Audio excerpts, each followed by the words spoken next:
ఈరోజు బెయిల్ ద్వారా ముందుకు వచ్చేసాడు, బయటకు వచ్చేసాడు. సో చాలా హ్యాపీగా ఉంది నాకు. నేను ఈరోజు కలవడానికి వచ్చే బాపు వాళ్ళని కలిశాను, వాళ్ళు కూడా చాలా సంతోషంగా ఉన్నారు. అండ్ అలాగే ఏంటంటే బిగ్ బాస్లో జరిగే గొడవలన్నీ కూడా మీరు సీరియస్గా తీసుకుని బయట మీరు వేరేలా కొట్టుకోకండి.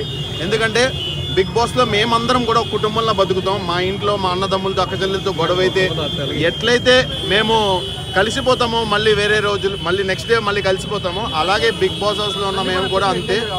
సో ఒకటే చెప్తున్నానండి, పల్లవి ప్రశాంత్కి మంచి ఫ్యాన్ ఫాలోయింగ్ ఉంది, కష్టపడి బయటకు వచ్చాడు. ప్రతి ఒక్క కామన్ మ్యాన్ తనని ఒక ఐకాన్గా తీసుకుంటున్నాడు. సో ప్లీజ్ మీరు కూడా తను సపోర్ట్ చేస్తూ ఏదైనా ఆర్టికల్స్ ఉన్నా కూడా పాజిటివ్గా రాయండి, నెగిటివ్ అనేది తీసేసేయండి. తనకి ఒక కామన్ మ్యాన్ గెలవడంతో నాకు తెలిసి అయితే నేను ఒక దిష్టి తగిలింది అనుకుంటున్నా. దిష్టి ఈరోజుతో పోయింది పల్లవి ప్రశాంత్కి. సో తమ్ముడు లవ్ యూ రా, సో హ్యాపీ నువ్వు బయటకు వచ్చేసావు, రేపు వచ్చి కలుస్తా. Thank you so much. Love you all. Conditions పెట్టారంట. సో కొన్ని మీడియాలోని ఎక్కువ మాట్లాడకూడదు, సో కొంచెం దూరంగా ఉండాలి కొద్ది రోజులని. కనిపిస్తాడు కాకపోతే మాట్లాడొద్దు అని అన్నారు, అది పెట్టింది. సో ఒకటేంటంటే కొంచెం జరిగిన ఇష్యూ పోలీస్ సైడ్ నుంచి వాడు అట్లా మాట్లాడదు, చిన్న చిన్న ఇష్యూస్ జరిగాయి. కాబట్టి ఫస్ట్ ఆఫ్ ఆల్ ఏదన్నా పోలీస్ వాళ్ళకు కూడా మా బిగ్ బాస్ హౌస్ అందరి తరపు నుంచి కూడా మేమందరం కలిసి క్షమాపణ చెప్తున్నాము. సో పోలీస్ శాఖ డిపార్ట్మెంట్ ప్రతి ఒక్కరికి కూడా thank you so much. Love you all. కలుస్తాడన్న, తప్పకుండా కలుస్తాడు. ఎందుకు కలవడన్నా? తను ఏం చేయలేదు కదన్నా, తప్పకుండా కలుస్తాడన్న, 100% కలుస్తాడు. ఎందుకంటే గెలిచిన తర్వాత ఇట్లా జరిగిందన్న, ఏం తప్పు చేసిందన్న, ఏం తప్పు చేయలే. మనం ఒకటన్నా, మనం పోలీసు వాళ్ళు మనకు సెక్యూరిటీ ఇవ్వడానికి వస్తారన్న, మన జాగ్రత్తకే వాళ్ళు వస్తారన్న.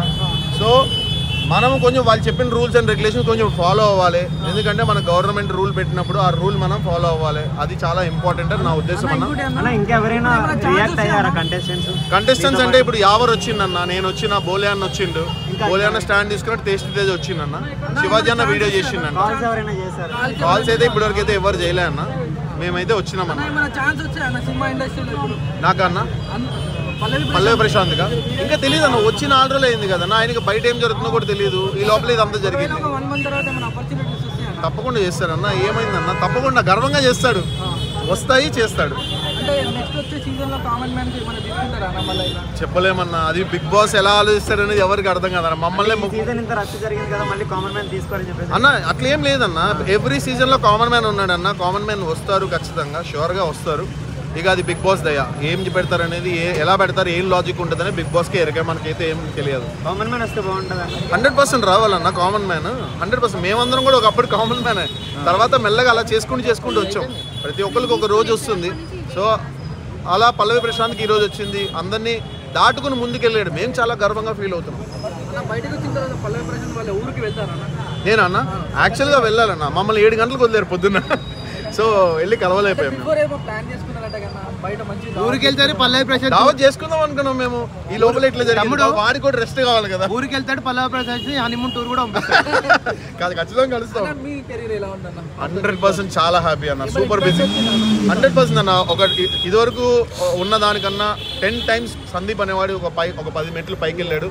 నేను ఇప్పుడు ఒక పెద్ద సినిమాలు చేస్తున్నాను. నిన్నటి దాకా కూడా ఎవ్రీ డే బిగ్ బాస్ నుంచి బయటకు వచ్చిన తర్వాత ఒక్కరోజు ఖాళీ లేదన్న, ఒక్కరోజు ఖాళీ లేను. ఈరోజు పల్లవి ప్రశాంత్ గురించి బయటకు వచ్చిన, పల్లవి ప్రశాంత్ వాళ్ళ పేరెంట్స్ బాపుని అమ్మని కలవడానికి కలిసిన చాలా హ్యాపీగా ఉందన్న. ఈరోజు నేను వచ్చా కదా, ఈరోజు రిలీజ్ అయ్యాను కానీ నాకు చాలా హ్యాపీ ఉంది. ఇందాక బోలే అని అంటున్నాయి, సందీప్ నీ లెగ్ బాగుంది, మంచి లెగ్, గోల్డెన్ లెగ్ అన్నాడు.